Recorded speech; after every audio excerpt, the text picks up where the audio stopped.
এই যে বন্ধুরা একটু লাল করে ভেজে নিয়েছি। নমস্কার বন্ধুরা, কেমন আছো সবাই? তা বন্ধুরা, আমরা যেসব বিয়েবাড়িতে ঝুড়ো আলু ভাজা খাই, তা আমি জানি প্রত্যেকেই আমরা বিয়েবাড়িতে খাই। আজকে আমি বাড়িতে বানিয়ে দেখাবো কেমন করে ঝুড়ো আলু ভাজা করতে হয়। এখানে দেখুন আমি 4 পিস আলু নিয়েছি, আলুটা একটু ধুয়ে নিয়েছি। আলুটা আমি ছাড়িয়ে নেব, খোসাটা ছাড়িয়ে নিয়েছি। এতে জল আছে,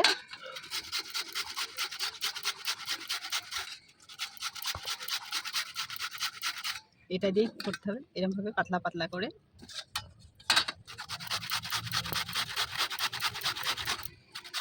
এই যে বন্ধুরা দেখুন, সবগুলো আমার আলুগুলো আমি পুড়িয়ে নিয়েছি। দেখুন বেশ অনেকটাই হয়েছে। এই আলু 3 থেকে 4 বার ধুয়ে নিতে হবে। ধুয়ে একটু একটা বড় থালায় করে মেলে দিতে হবে, তাহলে জলটা একটু ঝরে যাবে। এই যে বন্ধুরা, ঝুড়ো আলু ভাজার জন্য এখানে কারি পাতা, বাদাম লাগবে, কাঁচা বাদাম। তো আমি এগুলো ভেজে নেব।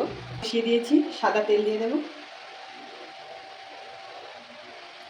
গরম হয়ে গেছে, বাদাম দিয়ে দেবো।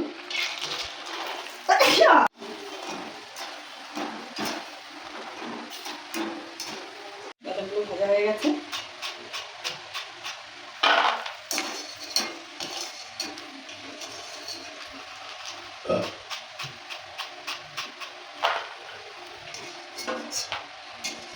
কারি পাতাগুলো ভেজে নেব।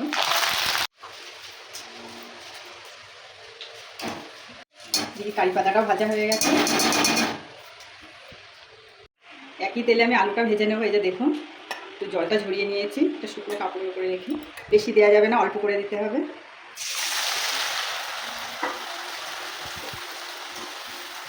একটু অল্প গ্যাসে দেওয়া যাবে না, একটু গ্যাসের ইয়েটা বাড়িয়ে দিতে হবে। এই যে বন্ধুরা, একটু লাল করে ভেজে নিয়েছি।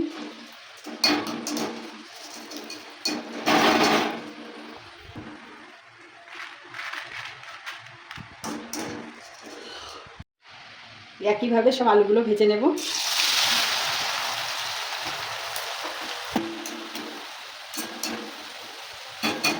দেখুন সব আলুটা ভেজে নিয়েছি, একদম ঝুড়ো আলু ভাজা যার বলে আর কি। দেখুন কারি পাতা আর বাদাম ভেজে রেখেছিলাম, দিয়ে দেবো। এখানে আমি চাট মশলা দেবো একটু। আমি একটু বিট লবণ ছড়িয়ে দেবো। ভালো করে সবটা নাড়িয়ে চাড়া করে নেবো। তা দেখুন বন্ধুরা, একদম কিন্তু আমি বিয়েবাড়ির মতনই ঝুরঝুরে আলু ভাজা করেছি। দেখুন একদম মুচমুচে হয়ে গেছে। তা বন্ধুরা, আমার রেসিপিটা যদি ভালো লাগে অবশ্যই জানাবে, আর নতুন বন্ধু হলে অবশ্যই সাবস্ক্রাইব করবে। আর কে কে বিয়েবাড়িতে ঝুরি আলু ভাজা খেয়েছো সেটাও কমেন্টে জানাবে।